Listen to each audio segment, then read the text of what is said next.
Well, do you deal with anxiety? I know I do. And has anxiety threatened to overwhelm you at times? Has it interfered with the quality of your life? If so, you are not alone. It is a very common, if not the most common category of psychological disorders to have.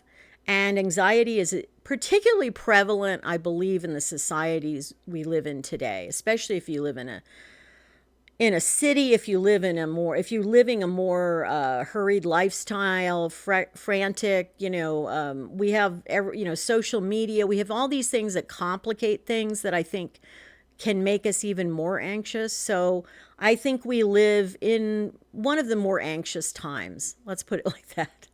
So what is anxiety? Well, it's something that happens inside your brain, and people are predisposed to it. In other words, generally, you have a genetic connection to anxiety.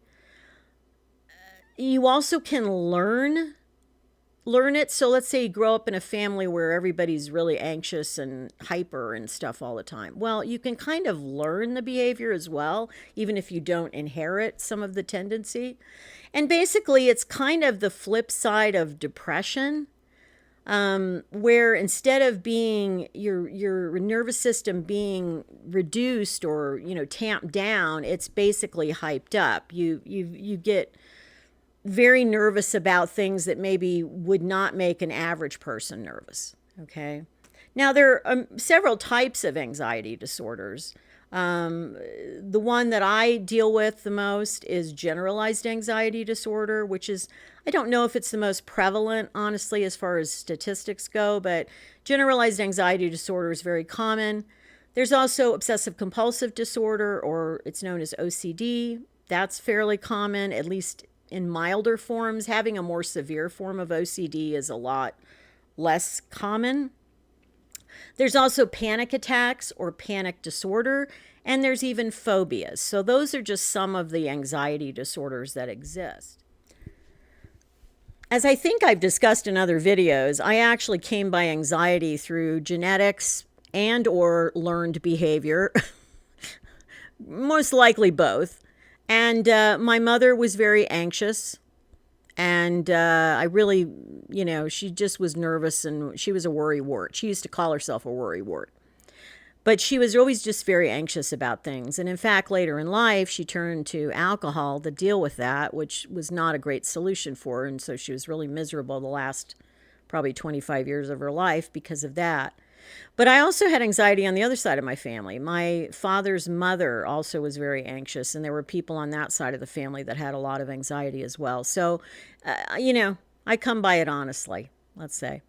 But I learned a lot about it growing up, too. My mother was very fearful of things. She had a lot of phobias, and she had a lot of fears. I mean, not what we would say are validated fears. There are things that you can be afraid of that's perfectly normal to be afraid of. Like if you go in the ocean and you're afraid of sharks, well, okay, there's a reason for that. These sharks live in the ocean.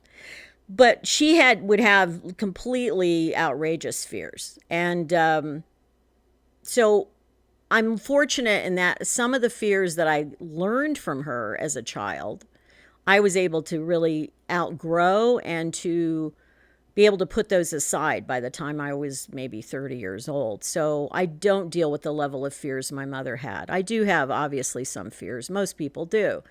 But this all came to a head last night because I had a panic episode, and it was not a panic attack. If you've had panic attacks, you know what they are. You basically feel like you're dying when you have a panic attack. They usually last about 30 to 40 minutes. You feel like you can't breathe. You kind of hyperventilate. Your fingers and toes can get all tingly and numb. You can have any number of symptoms with it. I had a boyfriend years ago who actually suffered from panic attacks and got them quite a few times. And a couple of times we actually ended up in the ER with him because he swore he was having a heart attack, even though he was a young man at the time. So it is a real thing, the panic attacks. Now, I've been fortunate in that I've only had maybe a couple of what I would call full-fledged panic attacks in my life. Mostly, I suffer from a lesser version of that, which is I call just an anxiety attack, basically. I don't know what would be the official name for a smaller panic attack, but I have an anxiety attack. Well, I had one last night.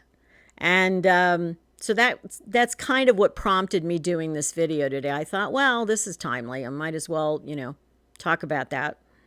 So the way it happened was I was about ready to go to bed. I'd felt fine. I wasn't feeling particularly anxious.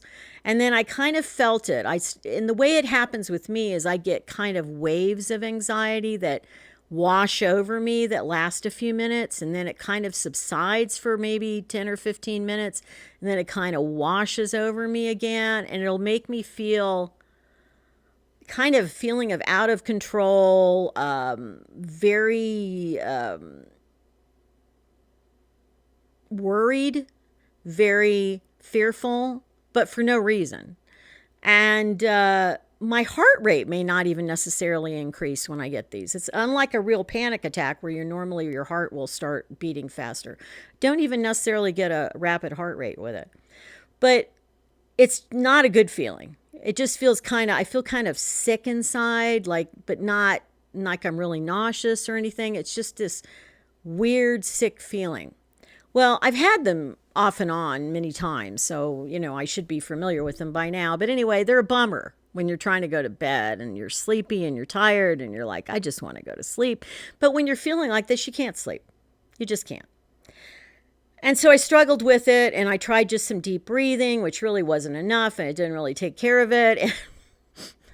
And finally, out of exhaustion and frustration, about 2 a.m., I went, I'm going to meditate. The worst that can happen is I'll just be meditating for a long time, and at least I'll get some rest that way, right? So I went into meditation. I just was laying in my bed. I didn't sit up or anything. I just did a meditation, did some deep breathing, did the kind of things that I normally do to get into meditation. And I was waiting for that magic moment when my brain would switch into what's called alpha wave.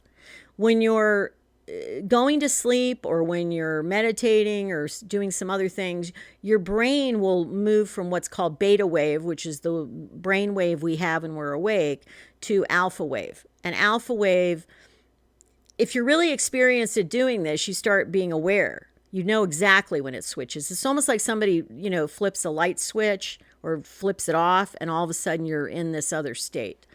And so it started happening to me last night, and I was like, yes, it's happening. And I was so excited because I knew it was going to break this panic feeling. And it did.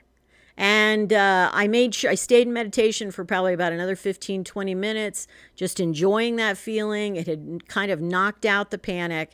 And then I was able just to kind of roll to my side and go to sleep. And I woke up in the morning and I was fine. So sometimes that works for me, and sometimes it doesn't. I don't know why I didn't do it earlier, a few hours earlier, but I didn't. But sometimes it hasn't worked. So it depends on how bad the anxiety is, whether it works or not. But that is one thing. If you're a person who meditates or even just does deep breathing, you can try that. So that kind of transitions me into talking about, well, what does help? Besides what I just described, what helps with anxiety? Well, a lot of things help with anxiety. Let's first talk about the things you shouldn't do, okay? One of them is, as I mentioned about my mother, don't drink. Alcohol is a natural depressant to your nervous system, and so it will help with anxiety. But in the long term, you're going to need more and more of it to feel less anxious, and it will ruin the quality of your life. Alcohol does so much damage to the body and to the mind. So I really don't recommend that as something to use. I also don't recommend using something that doctors used to give out like candy, which are benzodiazepines, otherwise known as tranquilizers or sedatives or something like that. They're very highly addictive. They're only really good for short-term issues or problems. So sometimes doctors will still prescribe them if somebody has a short-term issue, like maybe they just had a death in the family and they're going through grief and they can't sleep for a couple of nights. a doctor might prescribe them for something like that. They don't like to prescribe them for long-term anxiety issues, which is perfectly understandable because they are very addictive and they're very hard to get off of. In fact, they're probably more difficult to get off of than even alcohol. So I don't recommend those two things. There are other types of natural substances and things that, people take, melatonin, things like that. If it works for anxiety for you, as long as you're not taking too much of it, then to me, that's not a problem. But again, I am not a doctor. I am not a medical professional. So please always ask a doctor if you have questions about that. The things I do recommend are what I consider more natural, kind of everyday things. So being able to practice deep breathing. I remember when I was a therapist, I had this client that I tried to work with her on doing deep breathing, not even doing meditation, but just doing deep breathing. And she really couldn't even breathe deeply. And it's not because of a medical issue. She didn't have any like COPD or any kind of lung issue. She just was so tight as a person, so wound up that she could not breathe deeply. So that's the first place to start. If you're having trouble breathing deeply, try taking deep breaths. Basically, I like to do it to the count of 3 or 4, breathe in, hold it for a second or two, and then breathe out to the count of a little bit more, like 4 or 5. There are many different techniques of doing deep breathing. You can look that up on the internet, but I do recommend that. I also, of course, recommend meditation. But I also recommend activity. Now, if I hadn't had this panic thing in the middle of the freaking night, I probably would have gone out for a walk or some sort of, fresh air or something like that. I fully recommend doing something physical if you can, or at least just being outdoors will sometimes make you feel better rather than being cooped up inside. So that is also good. I also recommend, of course, I used to be a therapist, so I recommend therapy. If you have a chronic, long-standing problem with anxiety, sometimes doing talk therapy or behavioral type therapy will work. The therapist can work with you on specific options that will help your particular issues with anxiety, and that can help. There can be activities that maybe, will work for you specifically that, maybe they won't work for everybody, but they will work for you. So that's some things I do recommend. I truly, truly feel for you if you have anxiety. I cannot tell you how much of a burden it is sometimes to have it. I mean, when I realize things that I've altered in my life just because of the anxiety. So, I don't, there are people that are, they call them adrenaline junkies or, extreme, enthusiast or sports or whatever. No, I don't need that. I don't need anything to increase my adrenaline. just,